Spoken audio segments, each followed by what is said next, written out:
Est-ce qu'on peut juste lever la main et rendre grâce à Jésus pour son œuvre accomplie à la croix pour nous? Il est mort à la croix pour nos vies. Remercions le Seigneur pour son obéissance. Car c'est à cause de lui que nous sommes ce que nous sommes. Et oui, il est allé nous préparer une place. Et sans lui, nous ne pouvons rien faire. Élève ta voix en grâce à Dieu pour Jésus-Christ. Lui qui a le nom au-dessus de tous les autres, dans la mention duquel tout genou fléchit dans les cieux, sur la terre et sous la terre. Et toute langue confesse qu'il est Seigneur à la gloire de Dieu le Père. En grâce à Dieu de tout ton cœur. Alléluia. Merci Seigneur. Merci. Amen. Amen. À recevoir ici, nous avons déjà commencé notre moment. Recevoir ici l'évangile Simplice. C'est qui c'est, ce que Dieu lui a montré. Alléluia. Amen. Dis à ton voisin, tu es en train d'aller quelque part. Il est en train d'aller quelque part. Alléluia. Amen. Dieu m'a accordé une révélation. Enfin, j'ai eu une vision ouverte de la part du Seigneur dans la nuit de jeudi à vendredi, aux environs de 2 heures du matin. Quand je me suis levé en sursaut en quelque sorte, c'est comme si l'Esprit de Dieu voulait que je prie. Je me suis réveillé en sursaut et j'ai commencé à parler en langue. J'ai parlé en langue pendant un bon moment, je ne sais pas combien de temps j'ai parlé en langue, mais j'ai parlé en langue. Et juste après avoir fini de parler en langue, je me suis comme couché, mais je n'étais pas totalement en train de dormir. C'est comme si je sommeillais, mais je ne sommeillais pas vraiment. Et puis tout de suite, paf, il y a une vision que j'ai reçue. Et c'est cette vision que je vais partager avec toi ce matin. Alléluia. C'est comme si le programme sur comment devenir riche se déroulait sur une île. Et il y avait des personnalités de tous genres qui étaient sur cette île-là. Et les gens étaient venus pour interviewer les révérends. Et les gens posaient des questions. Il y avait des blancs, des asiatiques, il y avait toute espèce de personnes qui étaient sur l'île. Et les gens posaient des questions. Et le thème de la rencontre, c'était les faux prophètes et la richesse. Et pendant que les journalistes posaient des questions au révérend, le révérend répondait aux questions avec une telle assurance. Il parlait avec une telle révélation de la part du Seigneur que le peuple était convaincu. Et tout le monde était déjà stupéfait, étonné du message qui sortait de sa bouche. Et dans la foule, il y avait une femme qui s'est levée et elle dit, ne l'écoutez pas, ce que cet homme dit n'est pas vrai. Et le révérend s'est tenu debout et il a dit, Seigneur, c'est toi qui m'as appelé, c'est toi qui m'as oint, démontre à ton peuple que c'est toi qui m'as appelé. Et le révérend a avancé. On était sur une île et il y avait l'eau qui entourait l'île. Je ne sais pas comment il s'est retrouvé sur l'île, mais l'eau entourait l'île. Et le révérend a avancé en pleine eau et il a dit au peuple, avancez. Et pendant qu'il a dit au peuple d'avancer, le peuple hésitait. Et tout à coup, le révérend est devenu grand comme un arbre très géant. Amen. Un arbre très géant. Je ne sais pas comment je vais vous décrire cet arbre, mais il était devenu très grand. Et étant très grand, il a dit au peuple, n'ayez pas peur, avancez. Mais dans l'eau, il y avait des caïmans, il y avait des poissons de toute espèce, enfin, des requins, si on veut penser, imaginer. En fait, il y avait des crocodiles dans l'eau. Et il a dit avancer. Et quand on avançait, les crocodiles ont frayé le chemin et on a commencé à avancer. Et vous savez, on est rentré dans l'eau avec un vêtement. Avec le vêtement où nous trouvons aussi l'île. Mais lorsqu'on s'est retrouvé de l'autre côté de l'île, les vêtements avaient changé d'aspect. Amen. Nos vêtements avaient changé d'aspect. Et j'aimerais vous dire ce matin que cette femme qui avait dit que c'était un faux prophète, voulait traverser l'eau, mais elle a été dévorée par les caïmans. Amen. Elle a été dévorée par les caïmans. Et quand on s'est retrouvé de l'autre côté de la rive, ce qui s'est passé encore de plus étonnant, c'est que les crocodiles sont venus pour un signe d'adoration. Ils sont venus se prosterner comme ça en signe d'adoration. Amen. Et c'est là que j'ai compris la dimension de richesse dans laquelle Dieu a conduit son serviteur. Et la dimension dans laquelle Dieu est en train de conduire l'église dans cette saison.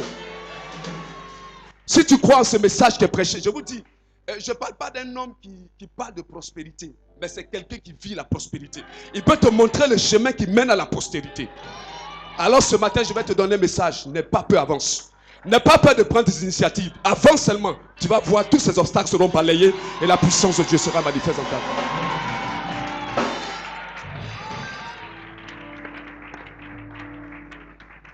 Amen. Alors, ce qui m'a le plus frappé, c'est que quand il me racontait cette vision qu'il a faite, il était encore tout tremblant jeudi soir. C'est vendredi. Il était tout tremblant. Et lui-même, il tremblait quand il a vu ces choses. Nous rendons grâce à Dieu pour ce qu'il est. Nous rendons grâce à Dieu pour ce qu'il fait. Nous rendons davantage grâce à Dieu de ce qu'il nous donne la capacité de lui rester fidèle. et de pouvoir servir aux intérêts du royaume de Dieu sur la terre des hommes. Alors, nous allons clôturer cet enseignement que nous avons commencé et que j'ai intitulé avec la ferme conviction du Saint-Esprit, comment devenir riche. Comment devenir riche. Et nous avions vu, selon Éphésiens 1, verset 3, ce qui est écrit, béni soit le Dieu de notre Seigneur Jésus-Christ, le Père de gloire qui nous a comblés de toutes sortes de bénédictions spirituelles dans les lieux célestes, dont nous avons été, n'est-ce pas, comblés de toutes sortes de bénédictions spirituelles dans les lieux célestes. Cependant, personne d'entre nous ne vit là-haut, nous vivons sur la terre. Et comme la foi a la capacité de faire bouger les choses dans les cieux, sur la terre, la Bible dit, l'argent répond à tout. Donc, il est important, si nous voulons, dans notre dispensation, faire un impact véritable, ne pas avoir peur de gagner de l'argent et d'en gagner assez. Et nous avons vu aussi dans Hébreux 11 au verset 3 que c'est par la foi que nous reconnaissons que le monde a été formé par la parole de Dieu, en sorte que ce qu'on voit n'a pas été fait de choses visibles. Donc Dieu est un Dieu qui est capable de faire des miracles dans la vie de quiconque. Il n'a pas changé. Et il peut encore le faire aujourd'hui. La Bible dit d'ailleurs, n'est-ce pas, il est le même hier, aujourd'hui et éternellement. Donc dans cette introduction, j'ai pris la peine de vous expliquer quelle était la genèse, comment est-ce que nous sommes arrivés à ce message dans cette saison, comment est-ce que le Saint-Esprit lui-même m'a dicté cette chose, ce message après une réunion du soir ici à la maison. Et c'est pour ça que j'ai pris sur moi la responsabilité. En 6 heures, ça fera que nous allons parcourir 6 heures de couvrir, n'est-ce pas, ce thème. Et nous avons vu l'origine de la richesse, en point numéro 1. 2, nous avons vu les bienfaits de la richesse. Point numéro 3, nous avons vu l'origine de la pauvreté. Nous avons aussi vu les dommages de la pauvreté tridimensionnelle au niveau de l'âme, de l'esprit et du corps. Nous avons parlé en point numéro 5 de l'illégitimité de la pauvreté, le caractère illégitime. Et nous avons bien insisté que est illégitime, c'est qui n'est pas fondé, c'est qui n'est pas justifié, okay? C'est qui n'a donc pas un fondement juridique. Et donc, selon la juridiction céleste, la pauvreté est illégitime. Donc, la pauvreté dans la vie d'un enfant de Dieu est un mensonge. Car il est dit dans 2 Corinthiens 8, verset 9, « Je me suis fait pauvre afin que vous soyez devenus riches. » Pas vous serez, mais vous soyez. Donc, comme la guérison, la prospérité est un acquis, ou devrait être, pour chaque personne née de nouveau. Dans notre alliance, nous avons un héritage de richesse. Nous avons aussi vu en point numéro 6, pourquoi Dieu nous veut riches. Quelle est la raison pour laquelle je veux gagner de l'argent, comme beaucoup veulent gagner de l'argent. Nous avons aussi montré comment gagner. Le tout n'est pas de je veux gagner, mais comment je gagne de l'argent. Nous avons surtout insisté sur le fait qu'en priant et en jeûnant, je ne gagnerai pas d'argent. Ce n'est pas possible. Okay? Ce n'est pas par le jeûne, la prière que nous gagnons de l'argent. Le jeûne, la prière nous aide à des personnes spirituelles. C'est très vrai. Mais pour l'impact dans le monde naturel, en plus de l'argent, de la prière, nous devons activer les lois de Dieu et passer à l'action. Car nous avons vu et nous reverrons encore que l'action active l'onction. Et donc, nous avons vu un point numéro 7, n'est-ce pas? 8 plutôt. Dieu n'a pas menti à nos pères. L'alliance que Dieu a faite avec nos pères. Et nous avons vu en point numéro 9, les idées infaillibles et divines. Comment les avoir? Comment faire pour avoir des idées infaillibles et divines qui nous amènent à gagner de l'argent. D'accord? Et nous verrons donc en point numéro 10 ce matin, la mentalité de royauté. La mentalité de royauté.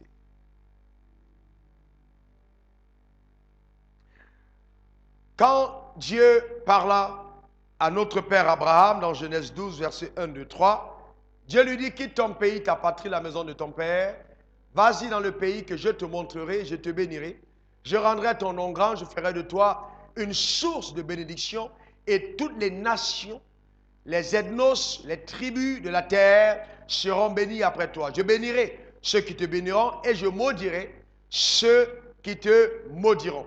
Donc il y a une alliance que Dieu a tissée avec Abraham. Et nous savons tous que l'alliance est un contrat. L'alliance est un pacte avec des engagements réciproques. Donc Dieu a pris des engagements à l'égard d'Abraham et à l'égard de sa descendance, disant clairement à Abraham, je te bénirai. Et d'ailleurs, vous observez que quand Dieu parla à Adam, il dit, je te bénis. Sois fécond, multiplie, assujetti, rempli et domine. Mais à Abraham, il dit, je te bénirai. Vous voyez, deux déclarations totalement différentes. Et donc, la bénédiction relâchée sur la destinée d'Abraham avait une portée prophétique pour affecter toutes les nations de la terre.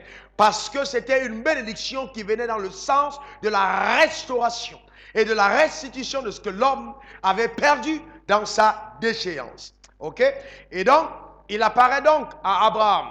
Et dans Genèse 13, verset 16, il dit à Abraham, regarde la poussière du sol. Si tu peux les compter, telle sera ta descendance. Et dans Genèse 15, verset 5, il dit, regarde les étoiles du ciel. Si tu peux les compter, telle sera ta postérité. Vous voyez, Dieu parle d'une descendance à deux dimensions. Il y a d'abord, premièrement, la descendance qui ressemblera à la poussière du sol. Qui a déjà vu la poussière un jour? Très bien. Premièrement, quand la poussière se rattache même à vos chaussures, vous prenez la peine de les cirer. Parce que c'est salissant. Deux, tout le monde marche dessus, les hommes comme les bêtes. La poussière n'est pas en haut, mais en bas. La poussière n'a pas de valeur parce que vous ne pouvez pas la vendre dans un marché. Non, parce que simplement la poussière, c'est la poussière. Et Dieu dit, ta descendance sera comme la poussière du sol. Mais heureusement qu'il ne s'est pas arrêté là. Parce qu'il a dit après, ta descendance sera aussi comme les étoiles du ciel. Et quand vous voyez les étoiles s'est élevées. Les étoiles, ça brille. Même si tu prends un fusil et que tu tires sur l'étoile, tu ne peux pas l'atteindre. Parce que l'étoile est tellement élevée qu'à un certain moment, ça donne la lumière dans les ténèbres et la direction à ceux qui sont égarés. Je vois ta vie ressembler à une étoile que Dieu élève, que Dieu suspend dans les hauteurs. Alléluia. Amen. C'est pour ça qu'il ne faut jamais discuter avec ceux qui croient que Dieu n'est pas un Dieu qui bénit. Il y a deux descendances. Il y a une descendance qui ne croira pas à la bénédiction et qui sera comme la poussière du sol. Ce ne sont pas les choses qu'on discute. Il y a d'autres qui seront comme des étoiles. D'accord? Et donc, si tu écoutes ce message, c'est pour t'amener à la dimension de la descendance étoilée. Celle qui brille et qui est élevée. D'ailleurs, Jésus l'a dit. Il dit, vous êtes la lumière du monde. Donc Dieu ne nous a pas créés pour nous ridiculiser. Il ne nous a pas sauvés pour nous humilier. Il nous a sauvés pour nous distinguer et nous élever. D'accord? Donc le salut est un visa pour l'élévation et la distinction. J'ai été sauvé pour être élevé. D'accord? Et il dit, une maison qui est bâtie sur une montagne ne peut être cachée. Ta vie ne sera pas cachée. Amen. Elle sera tellement exposée. Pas parce que tu vas te vanter, mais à cause de l'œuvre de l'Éternel dans ta vie, on ne pourra pas la cacher. Et même certains d'entre vous, les journalistes, viendront dans vos maisons pour vous poser des questions. Et vous demander comment est-ce que cela s'est passé.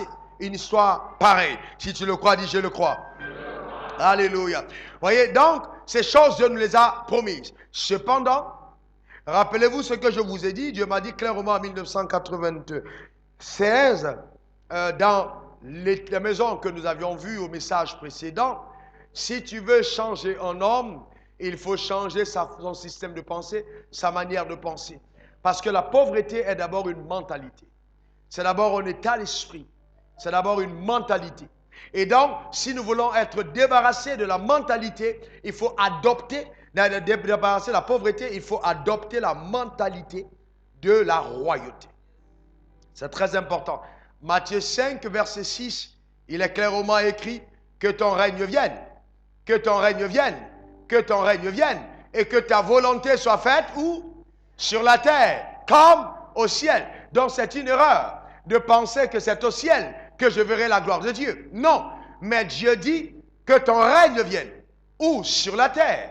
D'accord? Que la volonté de Dieu sur la terre soit faite comme au ciel. Donc Dieu veut que tu règnes. C'est sa volonté, il veut que tu règnes et tu régneras. Aucune opposition de l'enfer n'empêchera l'accomplissement des desseins de Dieu dans ta vie, tu régneras.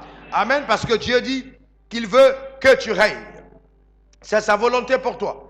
Il veut que tu règnes et c'est sa volonté. D'accord? Apocalypse 5 au verset 10, il dit, tu as fait d'eux un royaume de sacrificateurs et ils régneront sur la terre. Donc Dieu veut qu'on règne. Donc, ne peut régner que celui qui est un roi.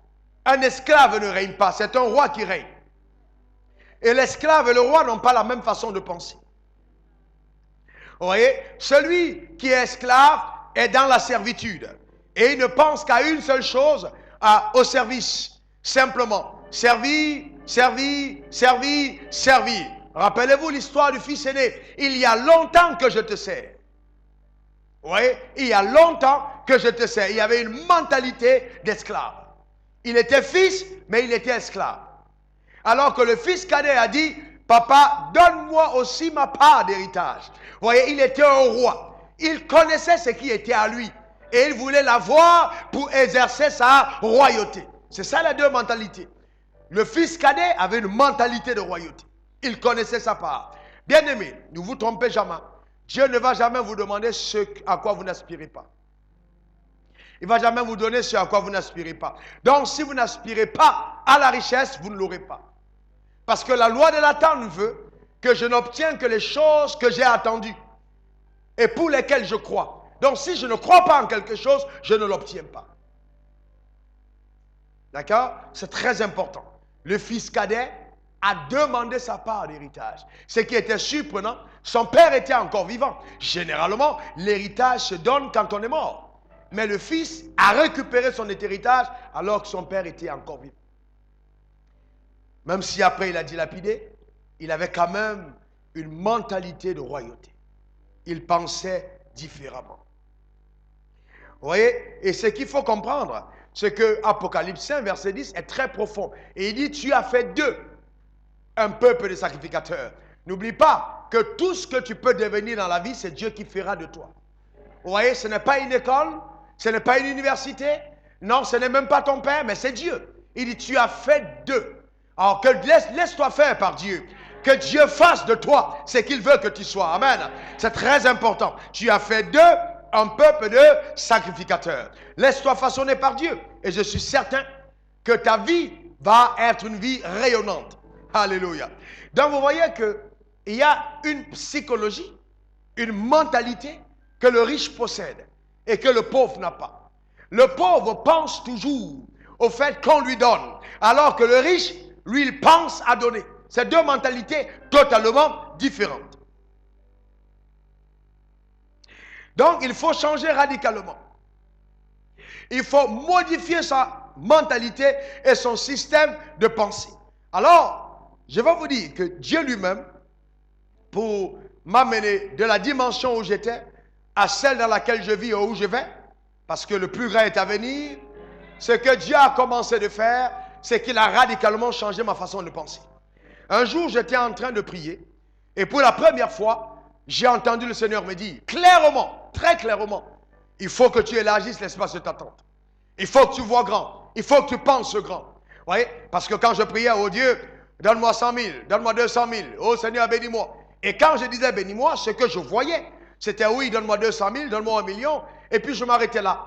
Donc, je trouvais que prier et demander 1 milliard à Dieu, c'est peut-être être insolent, être orgueilleux. Mais n'oubliez pas que la Bible dit qu'il te soit fait selon ta foi, et non selon la foi du Seigneur. C'est ta foi qui détermine ta vie. Ce n'est pas la foi de Dieu qui détermine ta vie, mais ta foi. Alors Dieu a changé radicalement ma manière de voir. Il me dit, fils, pourquoi tu n'oses pas me demander plus que ça? Et j'ai commencé à voir des chiffres circuler autour de moi. Quand je fermais les yeux, je voyais des chiffres. Et j'ai appelé mon époux, j'ai dit, mais il y a quelque chose d'étrange qui se produit et ça a resté longtemps. J'ai commencé à voir des grands chiffres. 300 millions, 1 milliard, 2 milliards, ça défilait. Je vois des chiffres. Je regarde, je vois des chiffres. Et donc, après, j'ai compris que Dieu était en train de m'amener à changer ma manière de voir les choses. Commencer à oser penser dans cette dimension. Vous voyez? Parce que si tu ne penses pas dans cette dimension, tu ne vas jamais aller à cette dimension. C'est pour ça qu'il dit à Abraham, parcours le pays. Le pays que tu vois, je te le donne. Donc tu ne peux pas obtenir ce que tu n'as pas vu. Et Dieu veut que tu vois avant qu'il te le donne. Donc, mais qu'est-ce que tu vois aujourd'hui? Est-ce que tu vois ta vie comme terminée dans un studio? Est-ce que tu te vois simplement comme locataire jusqu'à la fin de tes jours? Ou alors tu te permets de voir ce château, ce palais dans lequel Dieu t'installe? Parce qu'un roi a un palais. Vous voyez? Ouais, est-ce que tu te vois vraiment dans la servitude ou tu te vois en train de régner? Vous voyez, c'est très important. Comment est-ce que je me vois? Et si je me vois dans la dimension de la royauté, ça va commencer à affecter ma manière de me comporter. Vous voyez, ma manière de parler, ma manière de penser, ma manière de m'habiller, ma manière de raisonner vont changer. Parce que ma vie est gouvernée par mon mental. D'accord? Gouvernée par mon mental.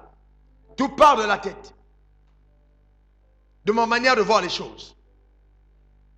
Je ne peux pas penser que je vais régner dans la vie.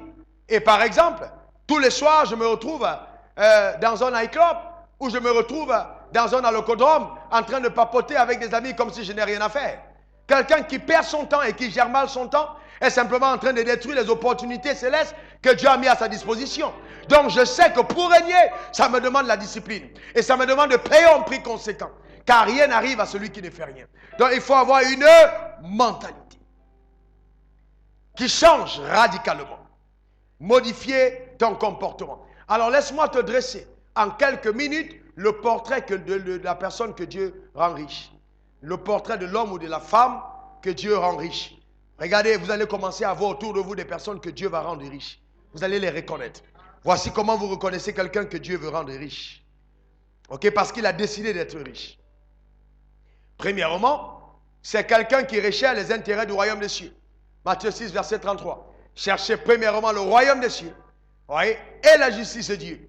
Donc, quelqu'un que Dieu va rendre riche est celui qui prend le temps de rechercher les intérêts du royaume de Dieu. Numéro 2, celui qui marche selon la justice de Dieu. Parce que c'est une autre chose que de chercher le royaume, c'est une autre chose que de marcher dans la justice. La marche dans la justice est primordiale.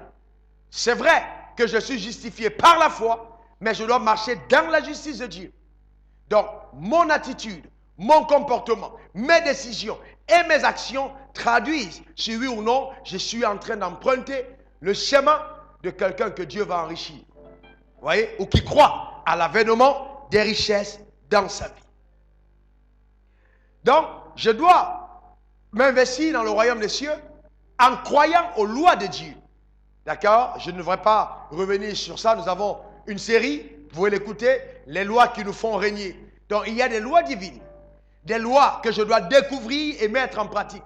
Donc, si je commence à les activer, tout de suite, la distinction commence à s'opérer dans ma vie. Et une forme de faveur commence à m'accompagner sur mon chemin tous les jours.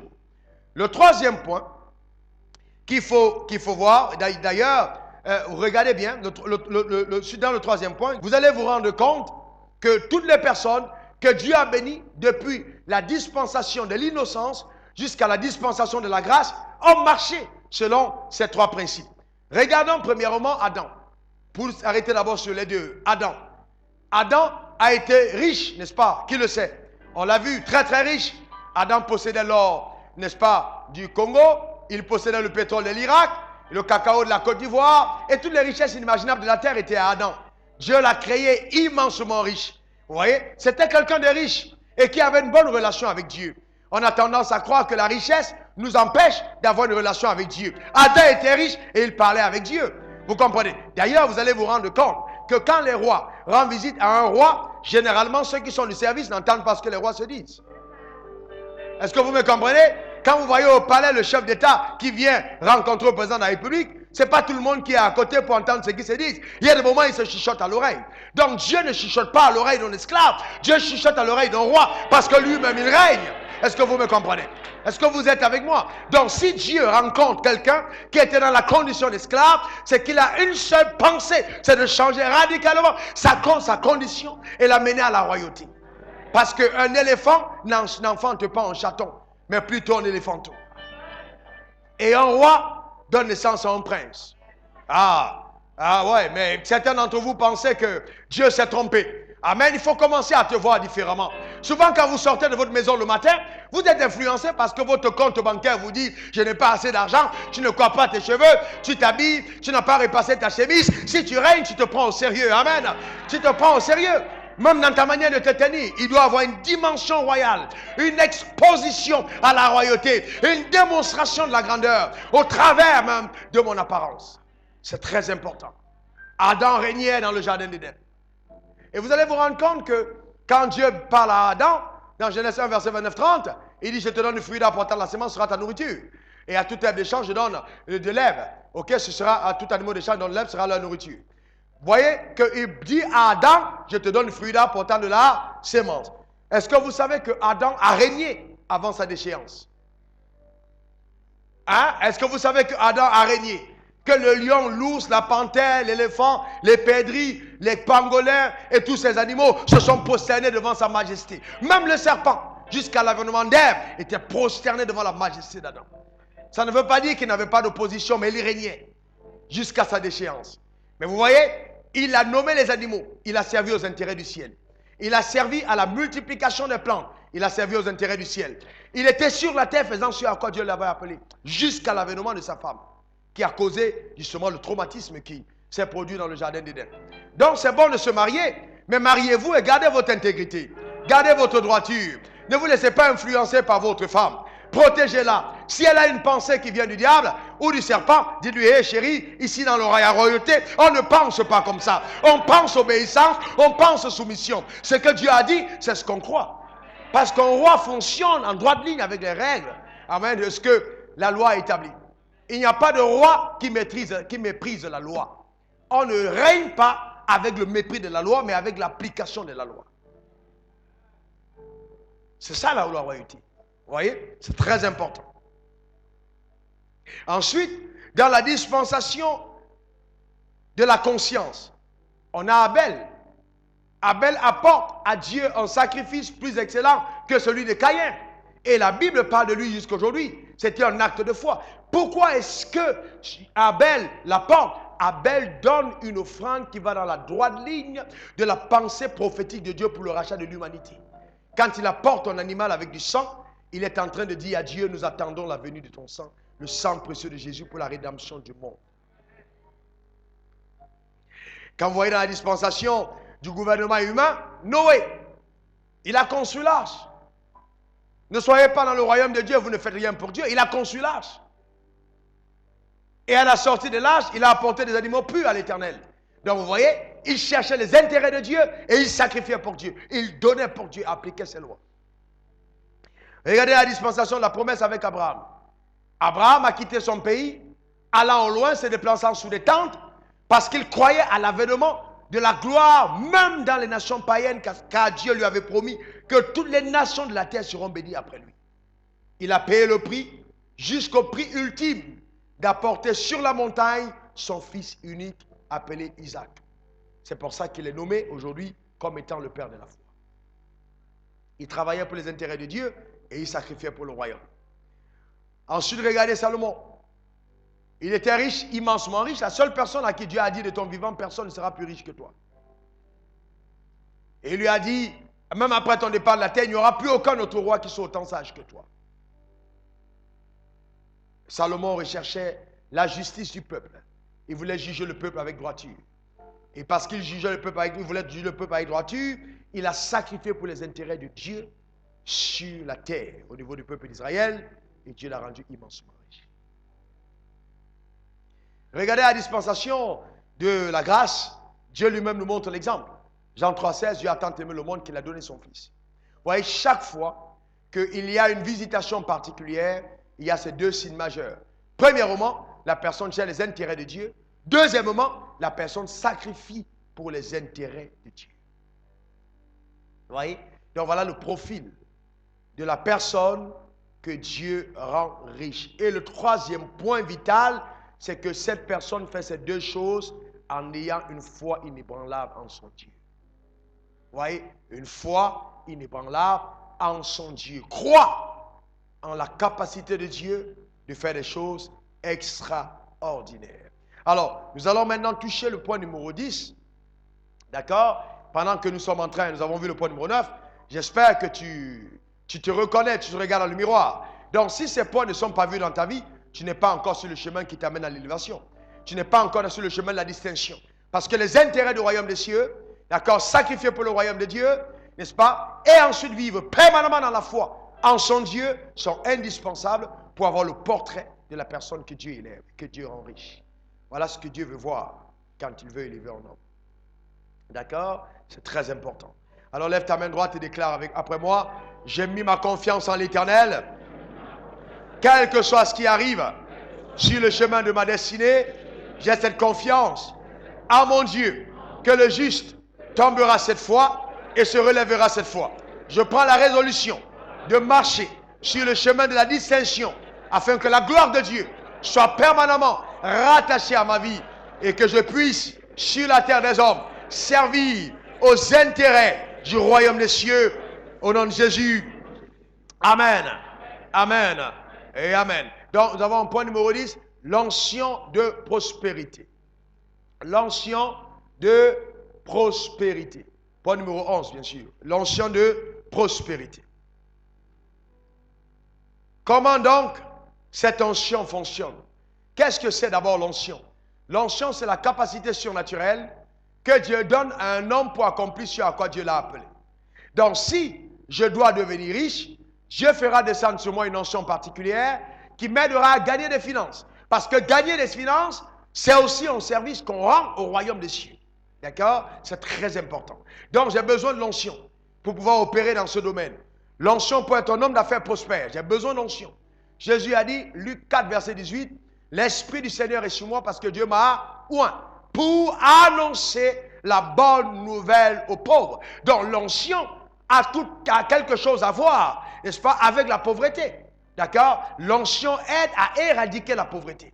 On a besoin d'onction pour que la pauvreté soit éradiquée et que la richesse s'installe dans la vie de la personne qui est pauvre. Car il n'y a qu'une seule bonne nouvelle qu'on peut annoncer à un homme pauvre, c'est que ta condition va changer. Bientôt, tu n'auras plus à mendier ton pain. Toi aussi, tu pourras avoir une voiture. Toi aussi, tu pourras investir pour l'église. Tes enfants auront de l'argent pour aller à l'école. Amen. Et tu pourras aider d'autres personnes dans la société. Voilà la bonne nouvelle pour quelqu'un qui est pauvre. Mais ça, c'est possible. Dieu peut le faire. Laissez-moi vous dire quelque chose. Moi-même, personnellement, j'ai été témoin, et je le dis souvent, de plusieurs miracles financiers. L'onction existe. Ne vous limitez pas simplement à avoir l'onction pour la guérison d'un malade. Ayez de l'onction aussi, même pour l'attraction des provisions, pour l'attraction des contrats jutés, pour l'attraction des opportunités. L'onction crée l'attraction. Quand tu es un homme d'affaires et que tu opères avec l'onction, l'onction va créer l'attraction de la faveur, va créer l'attraction des connexions surnaturelles. Ça veut dire quoi? Vous aurez par exemple ce genre de témoignage.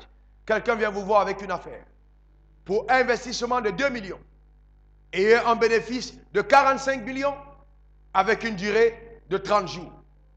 Ça ressemble à quelque chose qui n'est pas faisable. Mais la Bible dit rien n'est impossible à Dieu.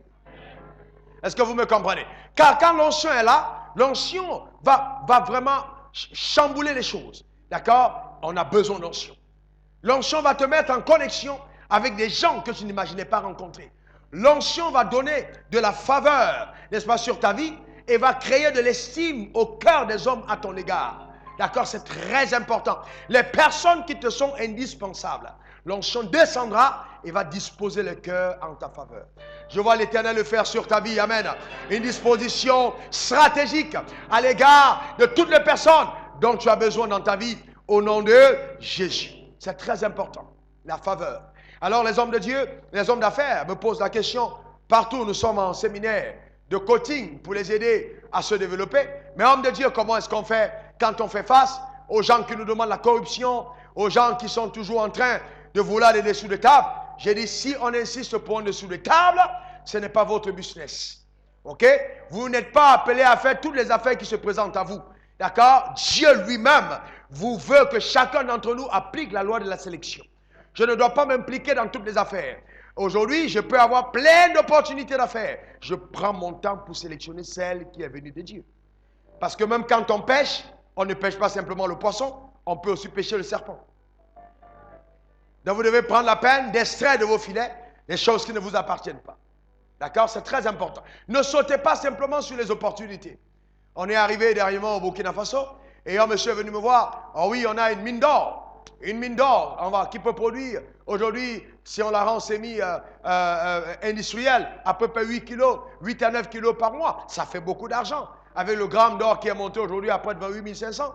Donc ça fait énormément d'argent qu'on peut gagner. Mais bien aimé, je lui ai dit, ok, je vais prier pour voir si Dieu veut que je m'y engage. L'investissement pour ce business, c'est à peu près 50 millions. Ça fait un bénéfice énorme. Mais je ne suis pas en train de simplement perdre la tête parce qu'il y a une opportunité. Je prends le temps d'examiner pour voir si Dieu est avec moi dans cette histoire. Est-ce que vous me comprenez? Il y a des opportunités tous les jours. Pourquoi? À cause de la faveur de Dieu qui est sur ma vie. Les opportunités viendront et viendront et viendront, même sur ta vie. Mais il faut être à même de les examiner et de les choisir. C'est très important. Très, très important. Donc, l'onction de prospérité existe. Voici comment est-ce qu'elle se manifeste. Numéro 1, elle commence par la révélation. Genèse 26, versets 1 à 17. Elle commence par la révélation. La révélation. Tout changement dans la vie d'un homme est provoqué par une nouvelle révélation qu'il aura. Tout changement dans la vie d'un homme est provoqué par une nouvelle révélation. La révélation crée le changement radical dans la vie de l'être humain sur la terre. Donc j'ai besoin de révélation. Genèse 26.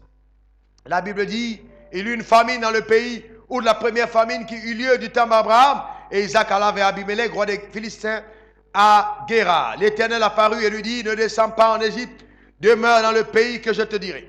Séjourne dans ce pays-ci, je serai avec toi, je te bénirai et je donnerai toutes ces contrées à toi et à ta postérité, et je tiendrai le serment que j'ai fait à Abraham, ton père. Je multiplierai ta postérité comme les étoiles du ciel. Je donnerai à ta postérité toutes ces contrées, et toutes les nations de la terre voudront être bénies en ta postérité. Pourquoi? Parce qu'Abraham a obéi à ma voix et qu'il a observé mes ordres. Vous voyez? Parce que Abraham a obéi à ma voix. Verset 12. Isaac s'aima dans ce pays et le recueillit cette année le centuple, car l'Éternel le bénit. Cet homme devint riche. Il alla s'enrichissant de plus en plus jusqu'à ce qu'il devint fort riche. Il avait des troupeaux de menu bétail, des troupeaux de gros bétail et un grand nombre de serviteurs. Aussi les Philistins lui portaient envie. Vous voyez? Donc, ici, on a vraiment le texte de la Bible qui montre clairement comment l'onction de la prospérité opère et comment elle a opéré dans la vie, n'est-ce pas, d'Isaac. Isaac est dans une situation de crise économique. La famine est là et Isaac réfléchit. Mon père a eu les mêmes problèmes et il a fait une migration vers l'Égypte. Donc le salut pour moi, c'est de descendre en Égypte. Mais Dieu lui apparaît quand il a à Guérin en disant non, ne descends pas, séjourne ici, je te bénirai. Vous voyez? Donc Dieu change la révélation d'Isaac au sujet de sa destinée. Il amène Isaac à réaliser qu'il n'est pas comme tout le monde, que tout le monde peut descendre en Égypte, mais lui, il a une alliance avec Dieu.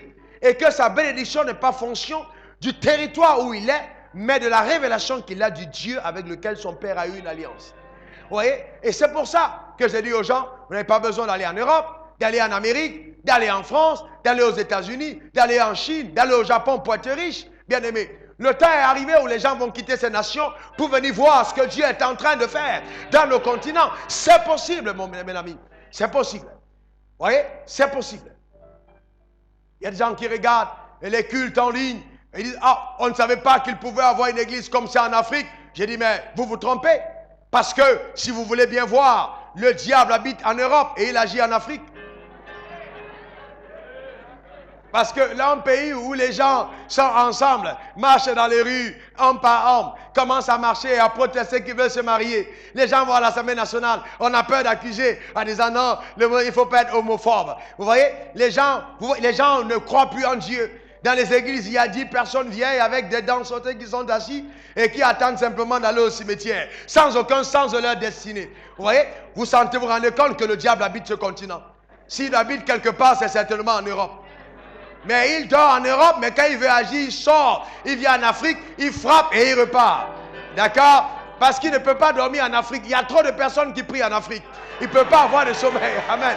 On prie tellement dans ce continent qu'il ne peut pas avoir de repos. Alléluia. Je déclare sur ta vie que tout ce que le diable a décrété en ce qui te concerne est un mensonge. Car l'Éternel qui est avec toi est plus fort que la puissance relâchée par l'enfer au nom de Jésus. Alléluia.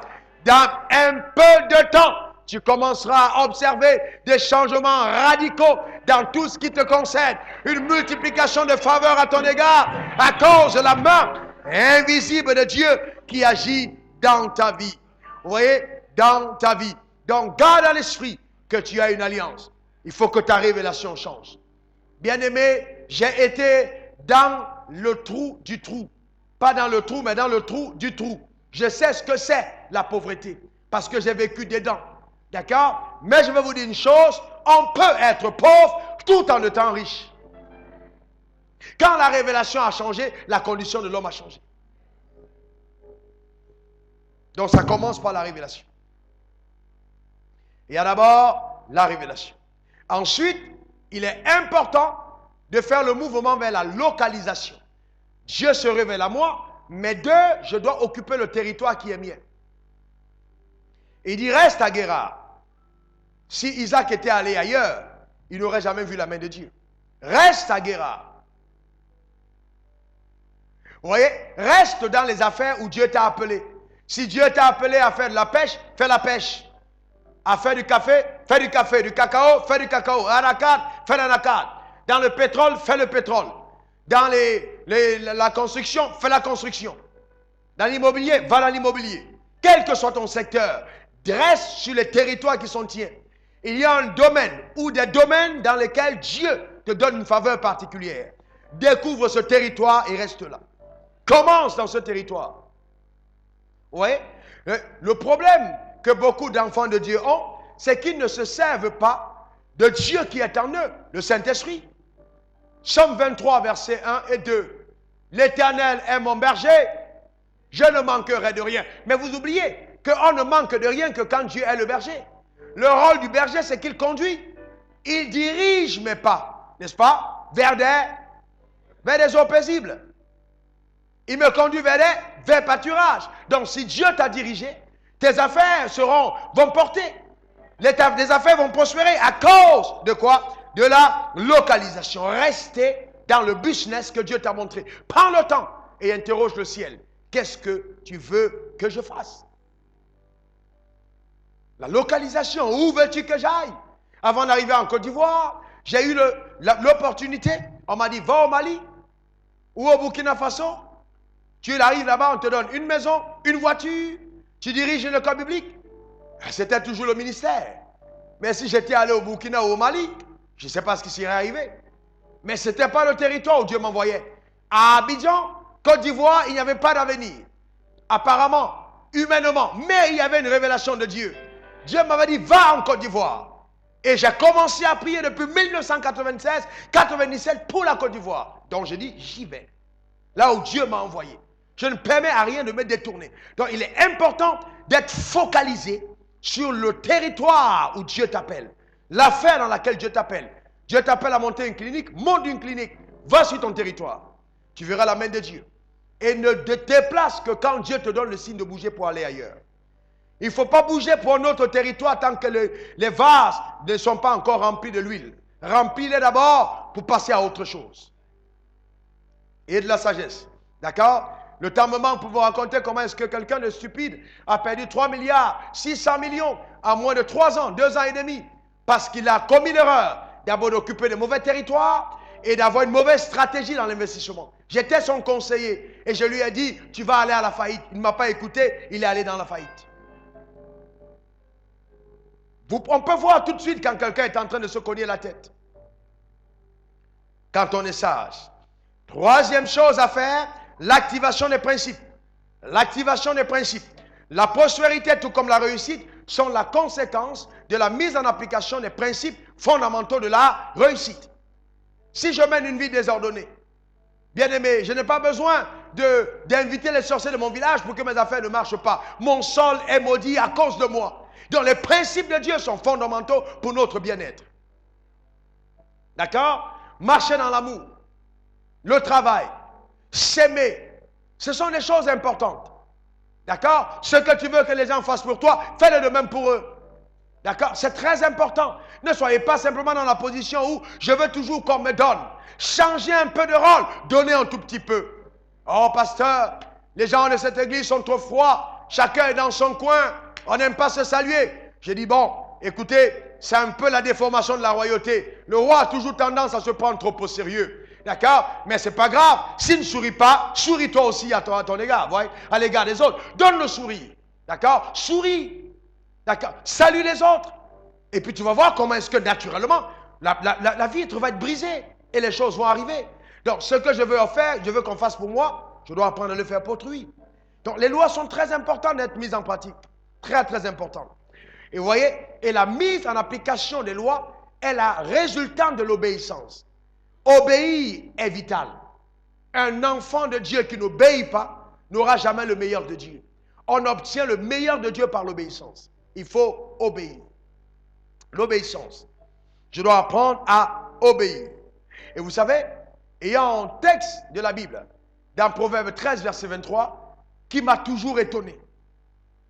La Bible dit que le champ que défriche le pauvre donne une nourriture abondante. Mais tel périt faute de justice. Ce que la Bible dit, le champ que défriche le pauvre donne une nourriture abondante. Et si le champ du pauvre donne une nourriture abondante, est-ce que le pauvre reste pauvre? C'est pour ça que la méditation est importante. Le champ du pauvre donne une nourriture abondante. Est-ce que si le pauvre a récolté abondamment, est-ce qu'il est encore pauvre? Non. Dieu est simplement en train de dire que les gens sont pauvres parce qu'ils n'obéissent pas aux principes et aux lois qu'il a mises en marche. S'ils étaient allés dans leur champ, essayer de cultiver, il aurait béni leur champ. Parce qu'il veut que le pauvre sorte de la pauvreté. Dieu déteste la pauvreté, mais aime le pauvre. Et il veut que ses affaires marchent. Le problème du pauvre, c'est qu'il ne fait rien. Donc il faut activer les principes. Activer les principes. C'est très important. Il ne faut pas croire que Dieu te rend visite parce que tu es en Chine. Il te rend visite parce que tu es en Abraham au travers de Jésus. L'alliance que vous avez, c'est très important. Quatrième chose qui se produit, c'est que tu vas être témoin du miracle financier. Dis miracle financier.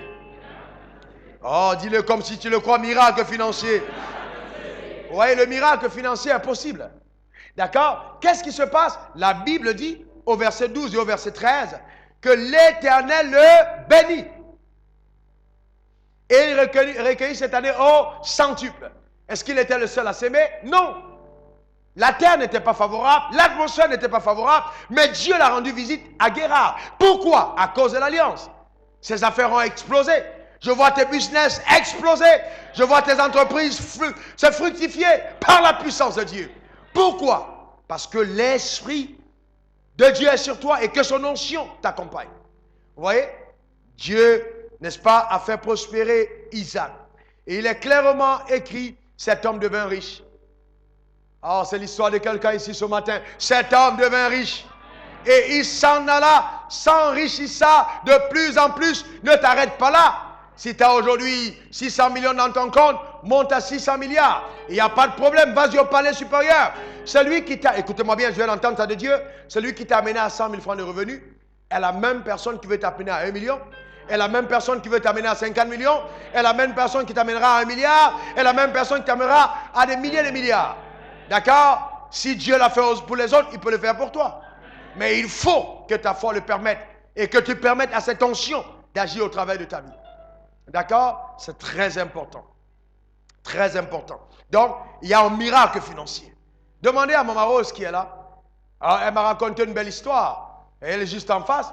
Elle était dans la restauration. Et elle avait commis l'erreur de monter son restaurant juste à côté du mien. C'était une erreur. Vous voyez? Et elle s'est associée avec une dame. Et donc, quand j'ai repris ce restaurant qui était en train de battre de l'aile, je suis entré au restaurant, j'ai posé mes deux pieds, j'ai déclaré la parole de Dieu. J'ai une alliance. Donc, ce que je touche marche. Mes affaires prospèrent. Et elles étaient à côté. Elles ont commencé à se dire, vraiment, les Camerounais, là, leur fétiche, c'est terrible. Parce que tout, c'est quand c'était plein chez moi et qu'il n'y avait plus de place, que maintenant, les résidus, là, allaient maintenant dans leur restaurant à côté. Donc, elles étaient convaincues que c'est un fétiche terrible. Le chiffre d'affaires a explosé. Pourquoi? Parce que je suis enfant de Dieu. Bien-aimé, je ne peux pas faire une affaire qui échoue. Je ne sais pas ce qui te concerne. Mon affaire doit marcher. J'ai une alliance avec Dieu. Mon affaire marche. Même si elle a échoué, je déclare sur cet échec un miracle total pour que ça se transforme en réussite. Il n'y a pas d'échec dans le royaume. D'accord? Il y a des pertes qu'on peut faire, mais ces pertes nous vont nous amener à avoir des grands gains plus tard. Donc mes affaires réussissent. Et plus tard, elle est venue à l'église. Et elle a découvert que le Camerounais en question était un homme de Dieu. Oh! Mais elle s'était trompée parce qu'il ne s'agissait pas d'un Camerounais. Il s'agissait d'un citoyen de la patrie céleste, d'un ambassadeur de Dieu. Alléluia. Un fils d'Abraham avec une alliance. Amen. La prospérité, dit prospérité. Encore prospérité.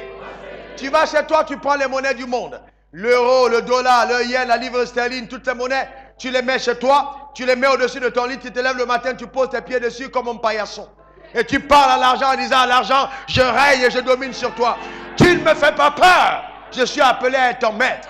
Alléluia. N'aie pas peur de l'argent. L'argent est appelé à te servir. L'argent doit faire partie de ta destinée. Pourquoi? Parce que tu ne peux rien faire sur la terre sans argent. Tu n'es pas venu ici en marchant. Et même si tu avais marché, ça aurait été moins confortable que celui qui est venu en voiture. Et ce n'est pas l'eau que tu as mis dans ta voiture. Tu as dû payer le carburant à la station pour venir ici. Et tu n'es pas habillé de feu, tu as porté des habits qui se vendent.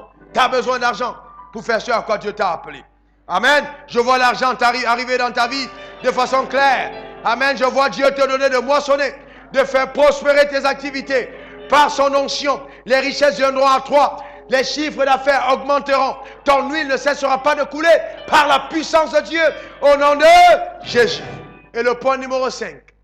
Quand l'onction de prospérité est descendue sur toi, c'est l'adversité. L'adversité, dit adversité. Ah oui, beaucoup de personnes n'aiment pas l'adversité, mais tu ne peux pas éviter l'adversité. Quand Isaac était pauvre, personne ne l'a dérangé. Quand il a commencé à prospérer, on lui a porté envie. Si tu as envie que tout le monde soit d'accord avec toi, sois pauvre. Ne fais rien qui dérange les gens. On ne dira jamais rien de toi. Tout le monde va t'aimer.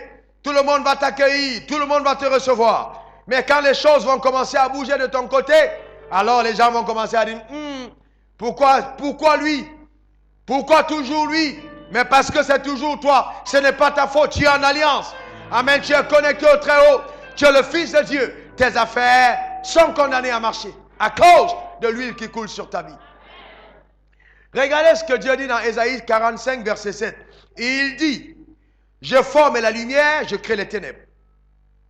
Je donne la prospérité et je crée l'adversité. Ésaïe 45, verset 7. Il dit, je forme la prospérité et je crée l'adversité. Vous voyez? Donc, Dieu forme la prospérité, il crée l'adversité. Donc, l'adversité est un précurseur de l'avènement de la prospérité. Parce que si je n'ai pas d'adversité, alors le diable m'a maintenu sous son contrôle. Mais quand je commence à opérer avec l'onction de Dieu, le diable va s'opposer à moi. Quand j'étais encore dans ma 505, qui aimait bien tomber en panne, la vieille 505, dans laquelle je me croyais déjà être un gars hyper puissant, oh, que Dieu nous aide et nous délivre de l'orgueil. Amen. Ou alors même, bon, pour m'avoir au téléphone, il fallait passer par quelqu'un qui décroche. Oui, allô? Oui, vous voulez parler au révérend, c'est pourquoi? Amen. Jusqu'à ce qu'un jour, Dieu me dise, fils, est-ce qu'un jour tu m'as appelé et tu es tombé sur l'ange Gabriel? Amen. Il faut, amen. Est-ce que tu es tombé sur l'ange Michael? Amen. Il faut être comme moi, ressemble à moi, sois humble. Ça m'a changé, bien-aimé. L'humilité, c'est quelque chose de bien. Amen. C'est très important, très important. Mais quand j'étais encore dans cette voiture, mon frère Léopold, tous les pasteurs étaient mes amis. J'entrais dans toutes les églises. Je prêchais partout, il n'y avait pas de souci. Tout le monde m'aimait bien. Oh, le gentil révérend Wafo. Alléluia. J'étais tellement gentil que quand j'ai terminé mes messages, on me donnait 15 000. Quand c'était le plus grand montant, 5 000 francs. Amen. Et on oubliait que je prenais le taxi pour venir, je mettais le carburant dans la voiture.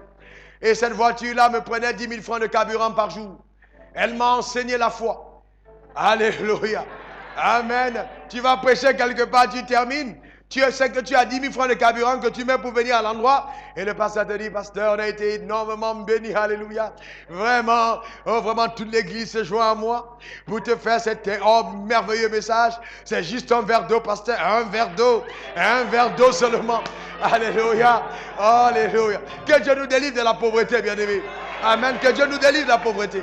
Un verre d'eau. Amen. Et vous savez, c'est un peu le problème qu'on a dans l'église. Oh, un verre d'eau. Et je récupérais mon verre d'eau. Je rentrais à la maison. Pendant que tout le monde est en train de danser, je rentre chez moi, je suis triste. J'ai servi l'Éternel avec passion, mais je rentre, j'ai juste un verre d'eau. Vous voyez? Et c'est ça la mentalité qu'on a. Et c'est pour ça qu'ici, j'ai dit on va faire différemment. Quand quelqu'un rend visite à ce pupitre, quand il part, il a envie de revenir. Parce que même celui qui s'est déplacé, qui est à la banque, qui est à la BIAC, à la BAO ou bien à la BNP ou je ne sais pas quelle banque, ne va pas être aussi rémunéré comme lui. Il est traité distinctement, dormant dans les bonnes conditions, ayant un cachet honorable. Le royaume des cieux n'est pas un royaume de pauvreté. Non, du tout.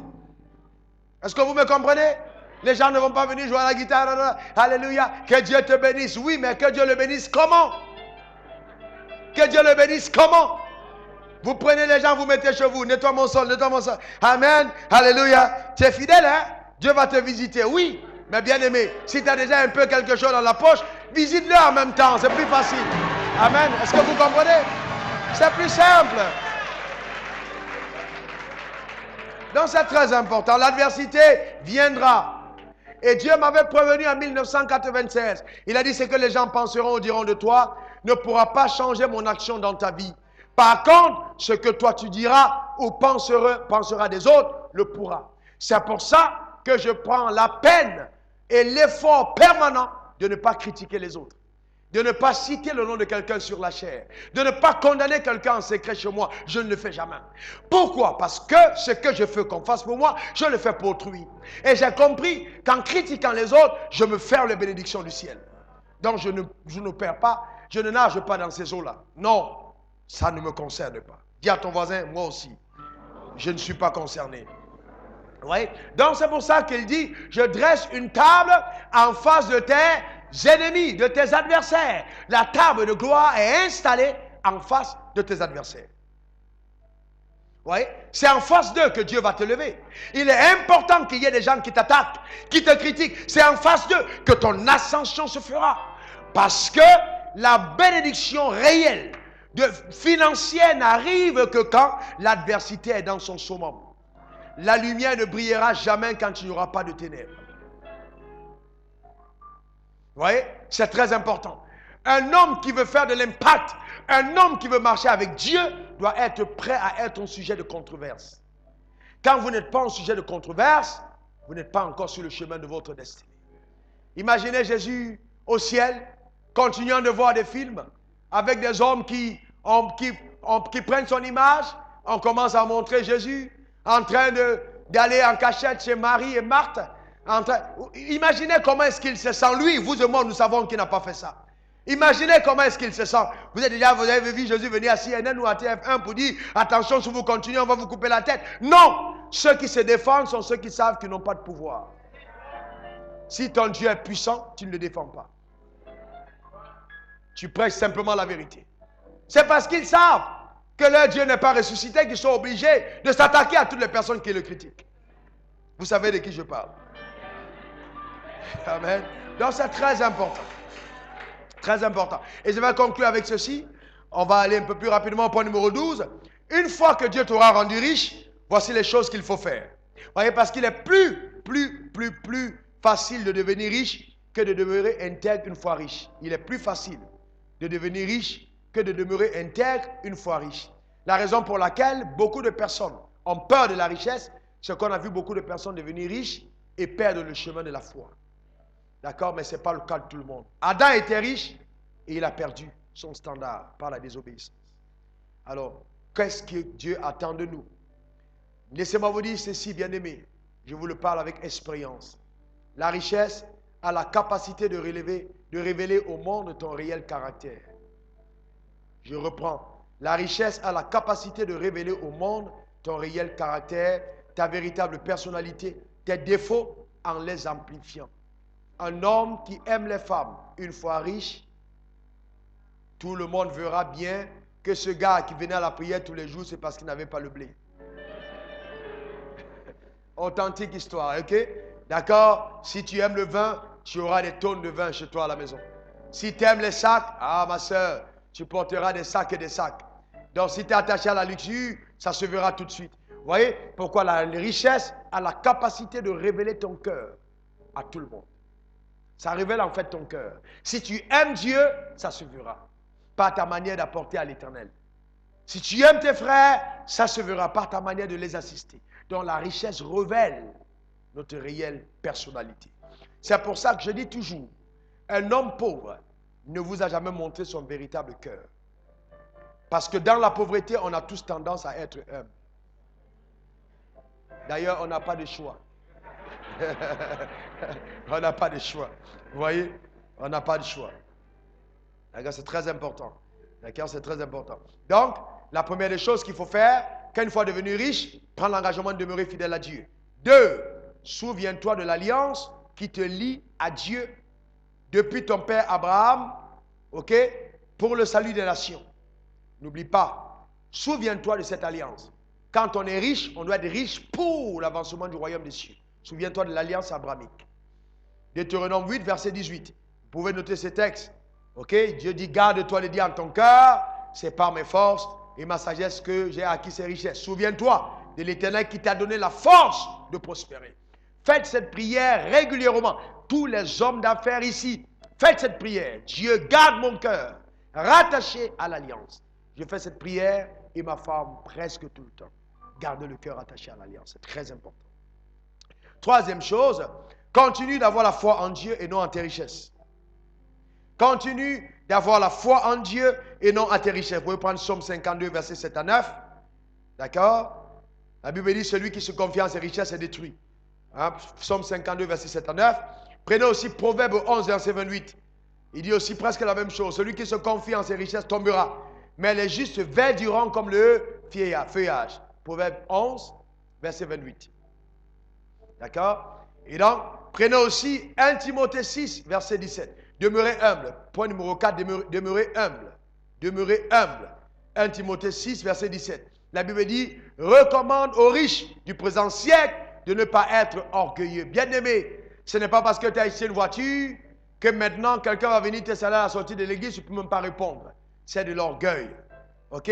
Ne mets pas ton espérance dans les richesses, restons humbles. L'humilité. L'humilité.